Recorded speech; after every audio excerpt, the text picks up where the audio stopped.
I'm Ben Winslow on Utah's Capitol Hill. While the rest of the nation may have voted more toward the right this year, some new data suggests two places in the entire country went more toward the left.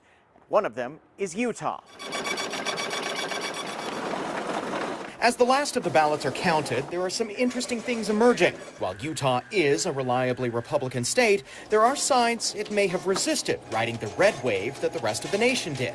The latest voting data shows that Utah and Washington state may have skewed slightly more blue. Almost all counties in the nation shifted to the right. However, in Utah, it seems like we either stayed pretty even or Vice President Harris garnered more Democratic votes. We're still trying to sort through things, but it is interesting that she got a higher vote percentage than any Democratic candidate for president since LBJ won the state in 1964. Take a look at this statewide voting data from 2016, 2020, and 2024. You can see while Republicans win overall, Democrats are growing.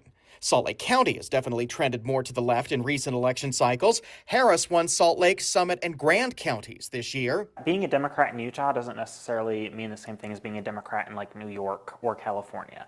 We are a red state, and that means that we have to meet voters where they're at a lot of the time. The Utah Democratic Party says, unlike many other places across the nation, they reached out to voters on some pretty key issues. We have been talking about the cost of living. We've been talking about politicians not listening to voters, and we've been talking about education. Morgan Lyon-Cotti with the University of Utah's Hinckley Institute of Politics says this may be more about one particular candidate. Utahns have always struggled with Donald Trump. In 2016, he didn't even get a majority of the state. He will get 58% or 59% this election.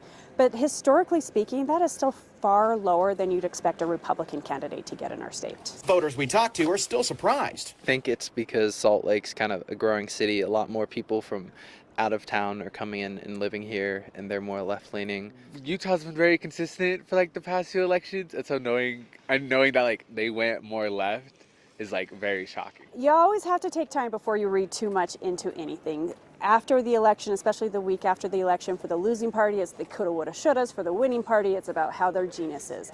It usually takes another election cycle or even two to truly understand where the directions are going. This could be the start of a blue trickle. I know those Democrats are really hoping it is. I think Republicans would look at this and say, it's just a point or two. It's no big deal. The Utah GOP certainly feels that way. The party chair tells me that historically last-minute ballots tend to favor Republicans, so it's their hope that Utah will either stay the same or, when more ballots are counted, drift more toward the right again. On the Hill, Ben Winslow, Fox 13 News, Utah.